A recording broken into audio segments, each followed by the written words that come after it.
उद्घोषणा कर रहे हैं कि हमारा किसी से बैर नहीं, सब हमारे मित्र हैं, किंतु हमसे बैर भाव रखना भी उचित नहीं। श्री पंचायती अखाड़ा नया उदासीन निर्माण रमता एवं भारत, ये शाखा है श्री पंचायती अखाड़ा नया उदासीन की। जहां तक प्रश्न है श्री पंचायती अखाड़ा नया उदासीन की, तो जो 3 ही अखाड़े हैं उदासीन संप्रदाय के। पहला है पंचायती बड़ा उदासीन, और उसके बाद दूसरे नंबर पर पूर्ण क्रम अनुक्रम में 12वें नंबर पर, किंतु उदासीन श्रृंखला में दूसरे नंबर पर आता है श्री पंचायती अखाड़ा नया उदासीन। उसकी शाखा निर्माण रमता पंच भारत।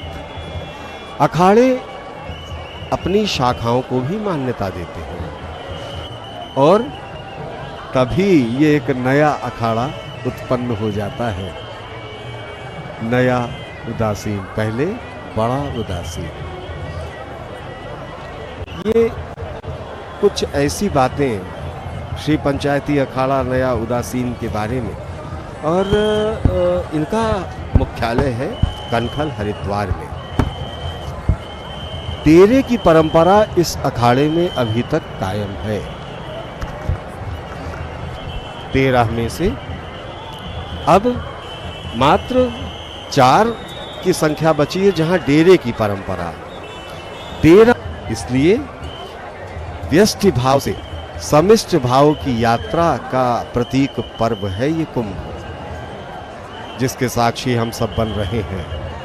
ये इस समय अखाड़ा यात्रा पर संगम नोज के एकदम निकट पहुंच चुका है।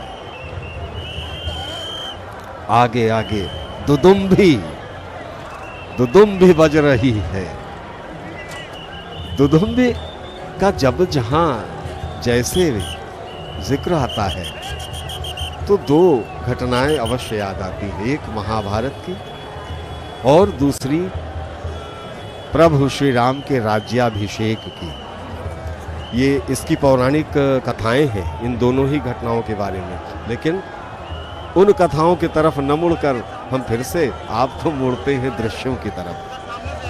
और दृश्य चले ये दिग्भ्रम या भ्रम फैलाने का समाज में कि सिख पंथ एक अपने आप में अलग पंथ है, उसका सनातन से क्या लेना देना। अरे नादानू, सिख पंथ तो वो पंथ है जिसने सनातन की रक्षा के लिए अपने प्राण न्यौछावर किए, जिसने सनातन की रक्षा के लिए वो बलिदान दिए जो अकल्पनीय हैं। भालों का यहाँ इनके यहाँ परंपरा क्या है? अपने इष्ट देव का स्नान करने के बाद तो ये अटखेलियां करेंगे गंगा माँ के आंचल में पहुंचते ही, किलकारी सी मारने लगेंगे ये वहां पहुंचकर। ऐसा लगता है जैसे बस बालक माँ की गोद पा गया हो और भाव विभल हो, उन्मुक्त भाव से, अनियंत्रित भाव से सारा लाड़, सारा प्यार, सारा दुलार लुटा